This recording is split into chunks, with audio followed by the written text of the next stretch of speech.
보겠습니다. 에베소서 4장 13절에서 16절까지 말씀입니다. 에베소서 4장 13절에서 16절까지 우리 한 절씩 교독해서 봉독하겠습니다. 제가 먼저 읽겠습니다. 우리가 다 하나님의 아들을 믿는 것과 아는 일에 하나가 되어 온전한 사람을 이루어 그리스도의 장성한 분량이 충만한 데까지 이르리니, 이는 우리가 이제부터 어린아이가 되지 아니하여 사람의 속임수와 간사한 유혹에 빠져 온갖 교훈의 풍조에 밀려 요동하지 않게 하려 함이니라. 오직 사랑 안에서 참된 것을 하여 범사에 그에게까지 자랄지라. 그는 머리니 곧 그리스도라.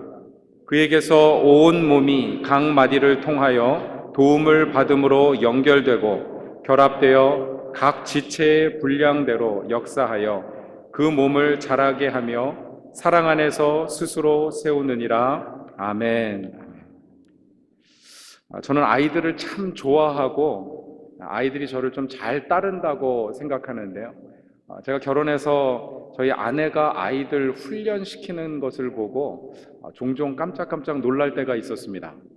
저희 아이가 말을 아직 못 알아듣는, 아직 돌이 안 됐을 때인데요. 한 번은 귀저귀를 가는데 아이 이렇게 궁뎅이를 툭툭 치면서 귀저귀 갈자 그랬더니요, 이 두 아이가 다리를 벌리고 힘을 딱 주고 궁뎅이를 딱 드는 것입니다. 그냥 뭐 너무 편하게 귀저귀를 가는데, 그렇게 저희 아이들 한 번도 뭐 이렇게 똥귀저귀를 가는데 뒤집는다든지 도망간다든지 하는 일 없이 잘 훈련돼서 갈았던 그런 기억이 있습니다. 한 번은 아이를 머리를 감기라 그래가지고 제가 가서 수건을 둘둘 이렇게 칭칭 감아가지고 안고서 머리를 감기려 그랬더니요, 그렇게 감기는 게 아니라는 거예요. 어떻게 하냐 그랬더니 애 보고 자 머리 감자 그랬더니요, 애가 갑자기 벽으로 딱 돌아서더니 양손을 잡고 머리를 뒤로 제끼고 눈을 딱 감는 거예요. 그냥 호수 가지고 그냥 이렇게 머리 감기면서 목욕까지 시켜버리니까 너무 편하게 그렇게 아이들을 또 키울 수 있었습니다.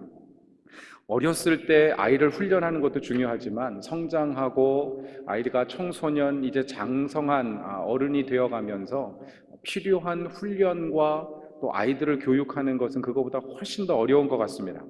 저희도 많은 또 어려운 시간들을 겪고 있는데, 행동뿐만 아니라 말과 행실도 성숙해야 되고 변화가 필요하지요.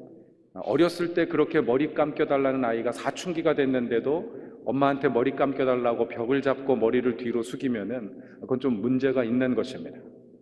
그럼 영적으로도 마찬가지입니다. 그래서 사도 바울은 고린도전서 13장 11절 말씀에서 이렇게 이야기하고 있습니다. 우리 같이 한번 읽겠습니다. 고린도전서 13장 11절 말씀입니다. 시작. 내가 어렸을 때는 말하는 것이 어린아이와 같고 깨닫는 것이 어린아이와 같고 생각하는 것이 어린아이와 같다가 장성한 사람이 되어서는 어린아이의 일을 버렸노라. 우리가 육체적으로도 성장하고 인격적으로도 성숙한 사람이 되어서요, 우리가 장성해서는 어린아이가 말하는 것, 생각하는 것, 어떤 행동하는 것을 버리고 이제 장성한 분량에 이르러야 된다는 것입니다. 근데 뿐만 아니라 정말 중요한 일이 무엇이냐면요, 영적으로 성숙한 사람이 되는 것입니다.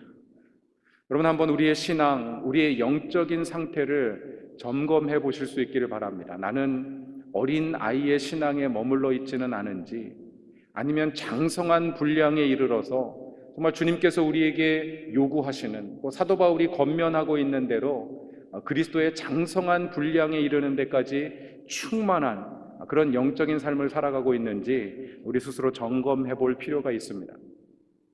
여러분, 가끔 교회 보면, 우리 베델교회는 그런 분들이 안 계시지만 신앙생활 20년, 30년 해도요, 어린 아이와 같은 신앙을 가지고, 물론 좋은 면으로 그럴 수도 있지만 조금 안 좋은 면으로 영적으로 성장하지 않고 성숙하지 않은 신앙을 가지고 살아가는 분들이 있습니다. 그럼 반대로 예수 믿은 지 몇 년 안 됐는데요, 정말 말씀의 은혜를 받고 예수 그리스도가 그 인생의 최고의 가치, 우선순위임을 고백하고 주님을 위해서 희생하고 포기하고 헌신하는 정말 성숙한 믿음으로 살아가는 그런 분들도 가끔 있는 것을 보게 됩니다. 그럼 육체적인 성장은 자연스럽게 일어납니다. 시간이 지나면 일어나지만, 그럼 영적인 성장은요, 우리가 정말 신경 쓰고 고민하고 노력하지 않으면 경험할 수가 없는 것입니다. 그래서 예수님께서 마태복음 19장 30절에서 이렇게 말씀하십니다. 그러나 먼저 된 자로서 나중되고 나중된 자로서 먼저 될 자가 많으니라. 그럼 신앙은 연수를 자랑할 수 없다는 것입니다. 먼저 된 것 같지만 나중될 수도 있고요. 나중에 예수를 믿고 얼마 안 되었지만 그래도 하나님의 은혜 가운데 영적으로 성숙하고 성장한 삶을 살아갈 수 있다는 것입니다. 여러분, 이 구절에서 아주 충격적인 것은요, 마지막에 있는 단어입니다. 우리 다시 한번 같이 읽겠습니다. 마태복음 19장 30절 말씀입니다. 시작. 먼저 된 자로서 나중되고 나중된 자로서 먼저 될 자가 많으니라. 그럼 얼만큼 있다고요? 많으니라. 그럼 이게 충격적인 이야기예요. 그냥 한, 둘 있는 것이 아니라 영적인 세계에서는요, 다 성장한 것 같은데 아직 어린 아이로 살아가는 사람들이 많이 있다는 것입니다. 예수 믿은 지 얼마 안 된 것 같은데 정말 그 삶을 말씀이 지배하고 주님이 차지하셔서 정말 예수 안에 거하는 사람들이 많이 있다는 거예요. 그럼 저는 저와 여러분이 성숙한 신앙을 가진 믿음의 장성한 분량에 이르는 그런 삶을 사실 수 있기를 주님의 이름으로 축원합니다. 그래서 우리는 늘 우리 신앙을 점검해야 됩니다. 나는 과연 성숙한 믿음을 가지고 온전한 사람으로 살아가고 있는가? 영적인 성인으로 살아가고 있는가? 아니면 아직도 어린 아이와 같이 살아가고 있는가? 오늘 본문 말씀에서 사도 바울은 영적인 어린이와 어른의 특징이 무엇인지에 관해서 교훈하고 있습니다. 영적인 어린 아이는 어떤 사람인가? 14절 말씀을 같이 한번 읽겠습니다. 14절 말씀입니다. 시작. 이는 우리가 이제부터 어린아이가 되지 아니하여 사람의 속임수와 간사한 유혹에 빠져 온갖 교훈의 풍조에 밀려 요동하지 않게 하려 함이라. 아멘. 여러분, 영적인 어린아이의 첫 번째 특징은 무엇이냐면요, 속임수에 쉽게 넘어간다는 것입니다.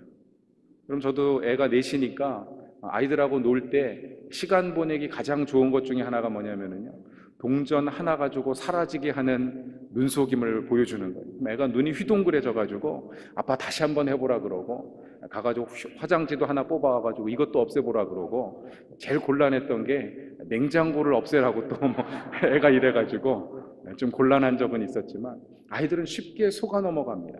눈속임도 그렇지만은요, 말도 쉽게 속아 넘어가요. 그럼 저는 여동생이 셋이 있는데 명절 때가 되면은요, 친척들이 찾아와가지고 그 아이들에게 뭐라고 얘기하냐면, 넌 다리 밑에서 주워왔다. 이 말에 울고불고 하면서 자기 친부모 찾아 나서겠다고 저희 동생들이 이렇게 울었던 기억이 있습니다. 왜 그런 거짓말을 했는지 모르겠어요. 아마 세상에 나갈 무슨 예방주사라도 좀 맞춰주기 위해서 그렇게 속지 말라고 그랬는지 모르겠습니다. 그럼 영적으로 미숙한 사람도 이와 같다는 것입니다. 쉽게 속아 넘어간다는 거예요. 그게 단순히 거짓말, 어떤 사기에 속아 넘어가는 것, 귀가 얇아서 속아 넘어가는 것, 그 정도 문제가 아니라요, 영적으로 미성숙한 사람이 속아 넘어가는 것은 더 심각한 문제를 초래하게 됩니다. 그것은 무엇이냐면 하나님으로부터 멀어지는 거예요. 여러분, 그 속이는 말이 결국은 하나님으로부터 멀어지게 만들고 신앙이 무너지게 만들고 마음의 상처로 인해서 어떤 영적인 장애가 생긴다고 하는 것입니다. 그럼 예레미야 9장 6절 말씀에 보면 예레미야 선지자가 이렇게 이야기하고 있습니다. 내가 사는 곳이 속이는 일 가운데 있도다. 그들은 속이는 일로 말미암아 나를 알기를 싫어하느니라. 여호와의 말씀이니라. 속이는 일들이 있고 속이는 말들로 인해서 하나님을 아는 일, 하나님을 믿는 일로부터 멀어지더라는 것입니다. 여러분, 속이는 말이 무엇입니까? 단순히 거짓말 혹은 사기치고 다른 사람을 속이고 귀가 얇아서 넘어가는 그런 말 정도가 아니라요, 여러분, 우리가 어떤 말을 통해서 다른 사람으로 하여금 상처받고 믿음으로부터 멀어지게 하는 것, 그럼 그것이 다 속이는 말이라는 것입니다. 그럼 저는 저와 여러분이 장성한 영적으로 성숙한 성인이 되어서요, 그런 속이는 말에 넘어지고 빠지지 않으실 수 있기를 주님의 이름으로 축원합니다. 여러분, 속이는 자들을 향해서 예수님이 경고하셨어요. 누가복음 17장 2절 말씀에 보면 너희가 이 작은 자 하나로 하여금, 소자로 하여금 실족하게 하면, 예수님 뭐라고 말씀하셨습니까? 연자맷돌을 목에 달아가지고 바다에 빠뜨리는 것이 나으니라. 여러분, 그만큼 무서운 일이라는 거예요. 우리의 말 한마디로 상처 주고 믿음으로부터 멀어지게 하는 것, 그럼 그것은 잘못된 삶이라는 것입니다. 그럼 속는 사람도 문제가 있어요. 그건 신앙이 어리기 때문에 속는 것입니다. 여러분, 사람이 상처 주고 속이는 말을 할 때 그 배후에 사단이 있다는 사실을 알아야 돼요. 그럼 사람이 문제가 아닙니다. 사람은 그저 도구로 쓰임받는 것인데 그 배후에 영적인 실체, 사단이 우리의 신앙을 무너뜨리고 하나님으로부터 멀어지게 하기 위해서 우리의 마음을 속이는 것입니다. 여러분, 저는 저와 여러분이 그런 속이는 말, 우리에게 상처 주고 믿음으로부터 떠나게 하는 어떤 말들이 다가올 때요, 사람이 아니라 사단을 대적하실 수 있기를 주님의 이름으로 축원합니다. 우리가 영적으로 성장해야, 성숙해야 그런 어떤 영적인 능력을 갖게 되는 것입니다. 여러분, 두 번째로 어린 신앙을 가진 사람들의 특징이 무엇이냐면 간사한 유혹에 빠지는 것입니다. 그럼 속임수는 믿는 성도들을 대적하고 공격해서 하나님으로부터 멀어지게 하는 것이라면요, 이 간사한 유혹은요, 달콤한 죄의 유혹을 통해서 무너지게 만드는 것입니다. 이게 사실 분별하기 더 어려운 일이에요. 대처하기 더 힘든 문제입니다. 한 몇 년 전에 한국 사회를 강타했던 영상이 하나 있는데, 예빈이의 안 돼요라고 하는 영상이에요. 두 돌이 안 된 그 딸 아이를 엄마가 훈련하는 것입니다. 예빈아, 길에서 모르는 아저씨가 사탕 줄게, 예빈아 같이 가자. 그러면 어떻게 해야 되지? 그랬더니 이 아이가요, 좋아요 그러는 거예요. 엄마가 아니 그렇게 하면 안 돼, 안 돼요 그렇게 얘기해야 돼.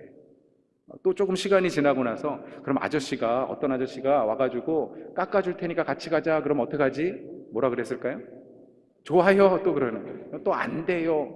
그래서 그 안 돼요가 유행어가 돼가지고요, 많은 패러디가 있었는데, 그럼 그게 어린아이의 특징입니다.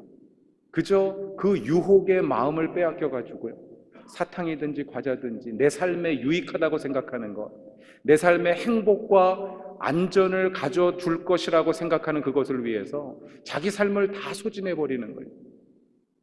그럼 영적으로 성숙한 사람은요, 내 삶에 가장 가치 있는 것, 내 삶에 가장 중요한 우선순위를 두어야 할 것이 무엇인지를 깨닫고, 그럼 그 일에 삶의 우선순위를 두게 되는 것입니다. 여러분의 삶의 우선순위는 무엇입니까? 여러분 인생의 가장 중요한 가치는 무엇입니까? 여러분, 세 번째로 어린 신앙, 영적으로 미숙한 사람들의 특징은 무엇이냐면, 오늘 본문 14절 말씀 마지막에 보니까 온갖 교훈의 풍조에 밀려서 요동하는 사람입니다. 온갖 세상 풍조에 휩쓸려서 다니는 사람이에요.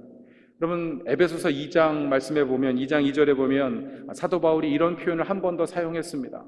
세상 풍조로 말미암아서 죄와 허물을 쫓아가는 사람들. 그럼 세상 사람들이 다 하니까 나도 한다. 세상 사람들이 다 가니까 나도 갈 수 있다. 그럼 세상 사람들을 쫓아서 가는 것, 그것이 하나님이 원하는 삶이 아니라고 하는 것입니다. 여러분, 우리 삶의 중심에 하나님의 말씀이 있어야 됩니다. 말씀이 우리의 삶을 인도해 가시고 주님이 원하시는 것이 무엇인지를 헤아려서, 여러분, 그 주님의 뜻을 쫓아서 살아갈 때 우리가 영적으로 성숙한, 그래서 하나님이 계획하신 은혜와 복을 누리는 삶을 살 수가 있는 것입니다. 그럼 저는 저와 여러분이 세상 풍조에 휩쓸리는 것이 아니라 정말 하나님께서 우리에게 주신 인생의 가치를 쫓아서 믿음으로 선택하고 믿음을 쫓아서 살아가실 수 있기를 주님의 이름으로 축원합니다. 그럼 그렇다면 온전한 신앙을 가진 성숙한 믿음, 성장한 사람의 믿음은 어떤 모습인가? 우리가 두 가지로 생각해 보겠는데, 첫 번째로 오늘 13절 말씀해 보니까 예수님을 아는 것과 믿는 것에 하나가 되라, 이렇게 이야기를 하고 있습니다. 13절 말씀을 같이 한번 읽겠습니다. 시작. 우리가 다 하나님의 아들을 믿는 것과 아는 일에 하나가 되어 온전한 사람을 이루어 그리스도의 장성한 분량이 충만한 데까지 이르리니. 우리가 하나님을 믿는 것과 하나님의 아들을 믿는 것과 아는 것, 이것이 우리 안에 있어야 된다는 것입니다. 물론 우리가 다 예수님 믿죠.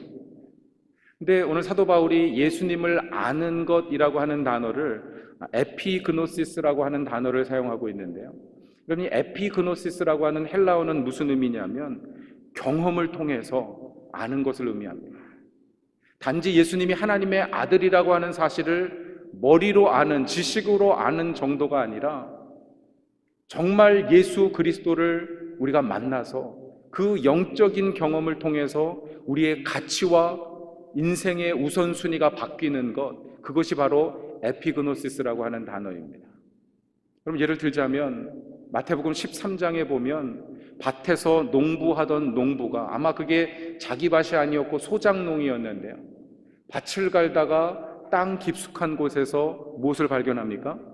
보화를 발견합니다. 이게 얼핏 봐도 내가 가진 모든 재산으로도 살 수 없는 훨씬 더 가치가 있는 보화라는 사실을 알고요. 그럼 이 사람이 어떻게 하냐면 집에 가서 자기 재산을 다 팔아가지고 그 밭을 샀다는 것입니다. 그럼 이것을 오늘날의 윤리적인 기준으로, 법적인 기준으로 보면 안 돼요.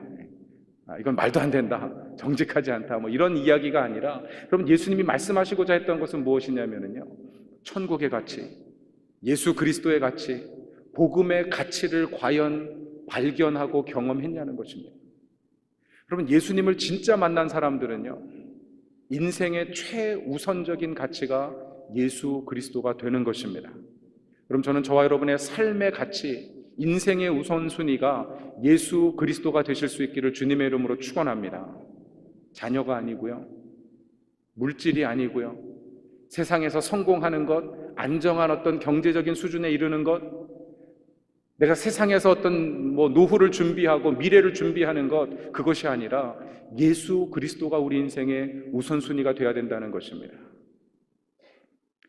여러분, 오늘 본문 말씀에 보면 13절에 보니까 하나님의 아들을 믿는 것과 아는 일에, 그 뒤에 더 중요한 단어가 나오는데요, 하나가 되어 라고 이야기하고 있습니다. 여러분, 에베소서에서 하나라는 단어가 나오면 이건 교회를 의미하는 거예요. 다양한 수많은 성도들이 함께 모여서 예배하면서 하나가 되는 것, 그럼 그게 장성한 신앙의 특징이라는 것입니다. 그럼 영적으로 성장한 사람들은요, 혼자 예배하고 신앙생활하면 되지, 내가 교회 안 나가도 그냥 나 혼자 성경 읽고 기도하면 되지, 그렇게 신앙생활하지 않는다는 것입니다. 여러분, 이 자리에 함께 교회로 모이신 여러분들은요, 영적으로 장성한 그리스도의 사람인 줄로 믿습니다. 우리가 좀 더 말씀으로 훈련받고 교회로서 세워지고 지어져 가야 되는데, 하나가 되기 위해서 노력하라는 것입니다.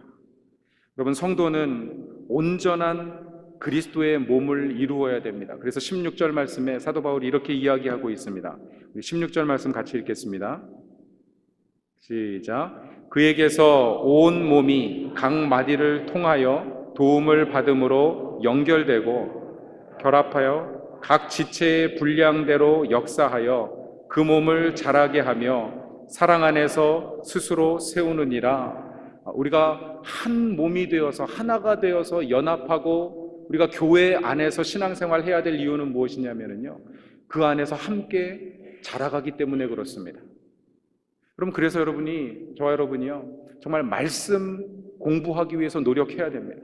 우리 교회 여러 성경 공부가 이제 또 시작이 될 텐데, 여러분 새해에는요, 여러분이 말씀을 배우기 위해서 노력하실 수 있기를 부탁드립니다. 뿐만 아니라 사랑방을 통해서도 교제하셔야 돼요. 여러분, 대그룹으로 모이는 이런 예배, 공적인 예배도 이걸 통해서 우리가 한 몸을 이루고 하나님께 예배드리고 영광 돌릴 수 있지만, 더 중요한 모임이 있는데요, 더 중요하다기보다는 또 동일하게 중요한 모임이 있는데, 그런 것은 사랑방 소그룹에 가서 함께 교제하는 것입니다. 한 몸 되는 것을 경험하는 거예요. 그러면 새해에는 혹시 아직 사랑방에 속하지 않은 분들은요, 다 사랑방에 속하실 수 있기를 부탁드립니다. 제가 지난 1년 한 3개월 동안 신방을 하면서 좀 안타까운 게, 이 신방이 사랑방 중심으로 이렇게 진행이 되다 보니까 이 사랑방에 속하지 못하신 분들은요, 거의 신방하기가 좀 어렵습니다. 신청하거나 하지 않으시면. 그런 분들은 우리 교회 주보를 보시면 우리 신방 또 담당해주고 연결해주시는 목사님 계신데, 여러분이 개별적으로 신청해서 신방 받을 수 있도록 하셔야 될 것 같아요. 제 마음의 소원은요, 정말 우리 베델교회 한 분도 빠짐없이 대그룹으로서의 교회로서의 예배도 하나님께 드리지만 소그룹으로서의 사랑방을 통해서 여러분이 정말 성도의 하나됨, 예수 그리스도를 믿는 것과 아는 일의 하나됨을 경험하실 수 있기를 주님의 이름으로 축원합니다. 여러분, 교회가 되어야 된다는 것이죠. 지난 주간에 제가 1인 1사에 대해서 말씀을 드렸습니다. 한 사람이 한 가지 사역에는 참여하고 봉사하라는 것이요, 단순히 교회 일꾼들이 필요해서 여러분에게 말씀드리는 거 아닙니다. 여러분, 한 사람이 한 가지 사역에 인볼브한다고 하는 것은요, 그 사역을 통해서 만나는 성도들과 더불어서 믿음 안에서 하나 되기 위해서 그렇습니다. 그럼 그곳에서 때로는 상처도 있고 유혹도 있을 수 있지만, 어떤 어려움을 경험할 수 있지만, 그럼 그런 일들을 통해서 우리가 다시 한번 하나님을 바라보고 하나님을 의지하고 정말 하나님 살아계셔서 우리 기도 응답하시고 문제를 해결하시는 그 능력을 경험함으로 말미암아서요, 우리가 그리스도의 몸으로 함께 성장하고 영적으로 성숙하기 위해서 우리가 사역하는 것입니다. 여러분, 정말 우리가 다음 주에 이제 또 사역 신청서를 여러분들에게 나눠드릴 텐데, 여러분 다 신청하셔서 새해에는 한 가지 사역에 섬기고 봉사하실 수 있기를 주님의 이름으로 부탁드립니다. 그래야 그리스도의 장성한 분량 가운데 성장할 수 있다는 것입니다. 그럼 두 번째로 우리가 어떻게 그리스도의 온전한 사람으로 영적인 성숙을 경험할 수 있는가? 15절 말씀해 보니까 범사의 그리스도에게까지 자라가라, 이렇게 이야기를 하고 있습니다. 우리 15절 말씀을 같이 한번 읽겠습니다. 시작. 사랑 안에서 참된 것을 하며 범사에 그에게까지 자랄지라. 그는 머리니 곧 그리스도라. 아멘. 범사에 그에게까지 자랄지라. 우리의 신앙의 목표가 높아야 된다는 것입니다. 그냥 낮은 수준에서 신앙생활하는 것이 아니라 일주일에 한 번 교회 와서 예배드리면 그것이 마치 내 영적인 삶의 전부인 것처럼 생각하는 것이 아니라, 여러분, 높은 기준으로 신앙생활하라는 것입니다. 우리의 기준이 무엇입니까? 예수 그리스도에게까지. 그리스도가 우리에게 보여주신 그 삶의 어떤 모델을 쫓아서, 주님께서 우리에게 주신 그 말씀을 쫓아서 신앙생활하라는 것입니다. 한국 속담에 호랑이 그리려다 고양이 그린다, 뭐 그런 속담이 있습니다. 왜냐면 어설프게 무슨 일을 흉내내다가 엉뚱한 결과를 낳게 된다, 그런 이야기인데, 요즘은 그걸 또 조금 바꿔가지고 관점을 바꿔서요, 적어도 호랑이를 그리려고 해야 고양이 정도는 나온다는 거예요. 고양이 그리려고 하면 뭐가 나온다고요? 이게 쥐 같지도 않은 게 나온다는 것입니다. 그럼 목표가 높아야 그 목표를 이루기 위해서 몸부림치고 노력할 때 우리에게 어떤 영적인 열매들이 맺힐 수 있다는 것입니다. 그럼 저는 저와 여러분이 정말 예수 그리스도를 우리의 삶의 목표에 두고 범사에 그에게까지 자라가실 수 있기를 주님의 이름으로 축원합니다. 그럼 바울은 그 방법을, 비결을 두 가지로 이야기하고 있는데, 첫 번째로는 사랑 안에서라고 이야기하고 있습니다. 예수 그리스도를 깊이 사랑해야 그에게까지 자라갈 수 있는 것입니다. 그럼 살아가면 닮아간다는 이야기가 있습니다. 그래서 부부가 오래 살다 보면은요, 식성도 비슷해지고 성격도 좀 비슷해지더라고요. 생긴 것도 비슷해진다고 이야기를 합니다. 저는 잘 모르겠는데, 그럼 사랑하면 닮아진다는 거예요. 많은 시간을 함께 지내다 보면 같은 감정, 같은 행복, 같은 사랑을 느끼면서 닮아진다는 것입니다. 여러분, 예수님도 마찬가지. 우리가 예수 그리스도를 정말 사랑하면은요, 주님이 말씀하시는 것, 주님이 생각하시는 것, 주님이 원하시는 것이 저와 여러분의 삶에 빚어지게 되는 것입니다.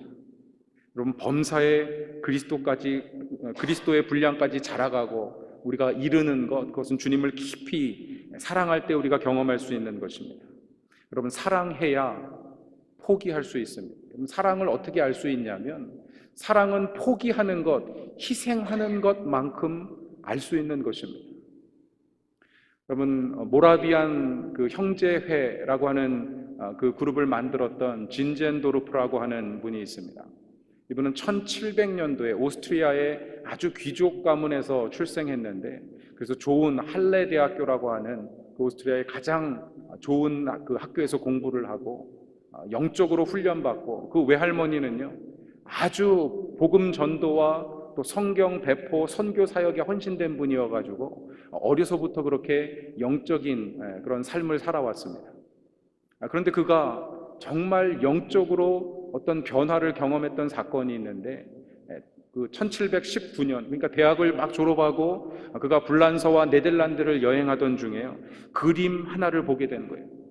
도메니코 페티라고 하는 분의 예수님이 십자가에 달리신 십자가상의 그리스도라고 하는 그림을 바라보면서요, 그 그림 앞에서 이 진젠도르프가 충격에 빠졌습니다. 말로만 듣던 복음, 성경으로만 읽던 그 예수 그리스도의 희생, 그 사랑이 무엇인지를 눈으로 보고 경험하게 된 거예요. 아마 오늘날에는 우리가 영화도 보고 TV도 보고 많은 그 시청각 그 자료들을 보기 때문에 그런 충격을 안 받을지 모르겠지만, 그럼 그 당시에 그렇게 시청각적인 자료가 많지 않았던 그 시대에 십자가에 달리신 예수 그리스도를 보고요, 나를 위해 모든 것을 버리신, 자기 생명을 희생하신 그 그리스도의 사랑을 그가 경험했습니다. 여러분, 그리고 나서 이 진젠도르프가 뭐라고 고백하냐면 이렇게 고백했습니다. 주님 한 분만으로 충분합니다. 주님, 이제 내 인생에 주님 한 분만으로 충분합니다. 그럼 저는 이것이 저와 여러분의 고백이 되실 수 있기를 주님의 이름으로 축원합니다. 자식, 물질, 세상에서 성공하는 것, 세상에서 얻을 수 있는 어떤 것이 아니라 주님 한 분만으로 충분합니다. 제게는 오직 하나의 열정만 있습니다. 오직 주님을 향한 열정입니다. 그러면 진젠도르프는 귀족으로서 누릴 수 있는 모든 것을 포기했습니다. 유산을 포기하고 지위를 포기하고 사회적인 어떤 안정과 신분을 포기하고요, 그 당시에 헤른후트라고 하는 지역에 살고 있었는데, 그곳에 이 유럽에서 로만 캐톨릭에 박해받던 이 종교개혁가들, 특별히 후스파라고 하는 종교개혁가들이 그곳으로 도망왔는데, 그들을 모아서 돌보기 시작했습니다. 그리고 그 그룹을 모라비안 형제회라고 부르기 시작했어요. 그러면 이 모라비안 형제회는요, 청빈과 기도 생활에 힘쓰면서 오늘날 근대 기독교 선교 운동에 불을 지핀 그런 공동체가 되었습니다. 왜냐하면 예수 그리스도 한 분만으로 충분한 그런 신앙생활, 그런 공동체가 되었기 때문에 그렇습니다. 여러분, 저는 우리 베델교회 정말 예수님 한 분만으로 충분한 교회, 그런 성도들, 그런 공동체가 될 수 있기를 주님의 이름으로 축원합니다. 그럼 주님을 사랑할 때 그런 신앙 고백을 할 수 있는, 그럼 두 번째로 사도 바울이 뭐라고 이야기하냐면 15절 말씀해 보니까 오직 사랑 안에서, 그리고 뒤에 뭐라고 얘기합니까? 참된 것을 하여 라고 이야기합니다. 여러분, 이 참된 것이라고 하는 것은 진리예요. 진리의 말씀이 우리 안에 내주하실 때, 진리의 말씀이 우리의 삶을 이끌어 가실 때 우리가 참된 것을 할 수 있는 것입니다. 우리가 잘 알고 좋아하는 말씀 중에 요한복음 15장 7절 말씀이 있습니다. 그럼 아마 암송하시는 분들도 많을 텐데요, 너희가 내 안에 거하고 내 말이 너희 안에 거하면 무엇이든지 원하는 대로 구하라, 그리하면 이루리라. 아멘. 근데 이 구절을 보면은요, 꼭 뒷구절만 보세요. 자기가 좋아하는 것만 기억하고 무엇이든지 원하는 대로 구하라, 그리하면 이루리라. 그래서 내가 원하는 것은 다 이루어 주십시오, 주님. 여러분, 이것은 어린 신앙입니다. 미숙한 신앙이에요. 주님의 뜻을 모르는 신앙입니다. 여러분, 주님께서 말씀하신 것은 무엇이냐면요, 너희가 내 안에 거하고 내 말이, 주님의 말씀, 진리의 말씀이 우리 안에 거해서 우리의 삶을 이끌어 가시면은요, 어떤 일이 일어나냐면 내가 원하는 것, 내가 바라는 것, 내가 추구하는 것이 주님의 마음, 주님의 계획이 되는 것입니다. 그럼 그러니까 내가 기도하는 것마다 주님의 계획, 주님의 뜻을 이루는 일이기 때문에 주님이 다 이루어 주시는 거예요. 그럼 저는 저와 여러분이 그런 믿음의 삶을, 성숙한 믿음을 가지고 응답받는 삶을 사실 수 있기를 주님의 이름으로 축원합니다. 여러분, 주님의 뜻이 무엇입니까? 여러분, 땅끝까지 이 예수 그리스도의 복음이 증거되어서 모든 잃어버린 영혼들이 다 예수 그리스도를 주로 고백하고 하나님의 백성이 되는 것, 여러분, 이것이 주님의 뜻이었습니다. 여러분, 저는 우리 베들교회가 이 지상 대위임령 복음을 땅끝까지 증거하는 일을 위해서 함께 헌신하고 함께 기도하고 함께 쓰임 받으실 수 있기를 주님의 이름으로 축원합니다. 그럼 그것이 우리 인생의 우선순위가 되어야 된다는 것입니다. 여러분, 이 모라비안 공동체가 초기에는 선교하는 공동체가 아니었습니다. 왜냐하면 그 당시에 선교를 한다고 하는 것은요, 4개월, 5개월 배를 타고 선교지에 가서 복음을 전해야 되는데, 그러니까 그냥 오늘날처럼 비행기표 잠깐 사가지고 타고 가는 게 아니라 4개월, 5개월치의 생활비를 가지고 타야 되는 거예요, 배를. 그러니까 그 비용이라고 하는 것은요, 일반 평민으로서는 도저히 감당할 수 없는 비용입니다. 그러니까 선교를 할 수가 없죠. 왜냐하면 이 모라비안 공동체는 청빈과 기도 생활 열심히 하는 일반 사람들이었기 때문에. 여러분, 이 모라비안 공동체에 속해 있던 존 레오나르 도버라고 하는 옹기장이, 그릇을 굽는 사람이 있었고요, 아주 가까운 친구였던 데이빗 니시만이라고 하는 분이 있습니다. 이분은 목수였습니다. 이 옹기장이와 목수로서 존과 데이빗이라고 하는 이 모라비안 형제회 성도 두 사람이 비록 넉넉하지는 않았지만 그래도 안정적인 직업을 가지고 살고 있었습니다. 그런데 어느 날 그들이 살고 있던 그 마을에요, 항구였는데 노예선 한 척이 정박했습니다. 아프리카에서 노예를 잡아가지고 이제 저 인도네시아 남태평양에 있는 섬에 이 노예들을 데려다가 벌목을 시켜서 그 벌목을 하는 그런 노예선이었는데, 여러분, 이 노예선에 갇힌 잡혀온 노예들은요, 한번 그 동남아시아로 끌려가게 되면은 다시는 돌아올 수 없는 그런 길을 가는 노예들이었습니다. 이 존과 데이빗이 그 노예들을 보면서요, 마음에 뜨거운 열정이 생겼어요. 저들도 예수 믿고 구원받아야 되는데. 그러면 그 당시에 어떤 사람도 이 노예들에게 복음을 전해야 되겠다는 생각하지 않았습니다. 왜냐하면 노예를 사람으로 취급하지 않았기 때문에. 그런데 그들이 예수 그리스도를 향한 사랑으로 충만하고 그리스도의 말씀에 사로잡힌 바 되니까 그 노예들에게 복음을 전해야 되겠는데 기회를 얻을 수가 없었습니다. 그들이 기도하다가 내린 결정은요, 그 노예들에게 유일하게 복음을 전할 수 있는 길은 그 노예선 안으로 들어가는 것이다. 그런데 그 노예선을 타고 그 벌목을 하는 동남아시아까지 여행할 만한 돈이 그들에게 없었습니다. 그럼 그들이 기도하다가 마치 사도 바울이 마게도냐 환상을 보고 이리로 건너와 우리를 도우라고 하는 그 어떤 기도하는 가운데 환상을 보고 이 노예선에 타고 있는 노예들뿐만 아니라 이미 벌목하는 현장에 가서 일하고 있는 노동자들, 그들에게도 복음을 전해야 되겠다 결정하고, 그럼 이 두 사람이 무엇을 했냐면요, 자기 자신을 노예선에 노예로 팔아버렸습니다. 그리고 그 돈을 교회에 헌금했어요. 선교사가 되기 위해서, 복음을 전하기 위해서 자기 남은 평생을 복음 증거하는 일을 위해서 팔아버린 것입니다. 가족들의 만류에도 불류하고, 많은 믿음의 친구들이 그렇게 하지 말라고 만류하는데 예수 그리스도의 복음이 중요하기 때문에, 저들도 예수 믿고 구원받아야 되기 때문에 그럼 그렇게 한 것입니다. 그럼 드디어 떠나는 날이 되어서 가족들 정말 가슴이 아프고 슬펐지만 축복하는 가운데 또 많은 성도들이 그 부둣가에 나와서 찬송하며 그들을 배웅하는데, 선미에 나온 존과 데이빗이 이렇게 외쳤습니다. 오직 죽임 당하신 어린 양께서 그 고통의 보상을 받으시옵소서. 오직 우리를 위하여 죽임당하신, 보혈을 흘리신 그 어린 양께서 모든 찬송과 영광, 보상을 받으시옵소서.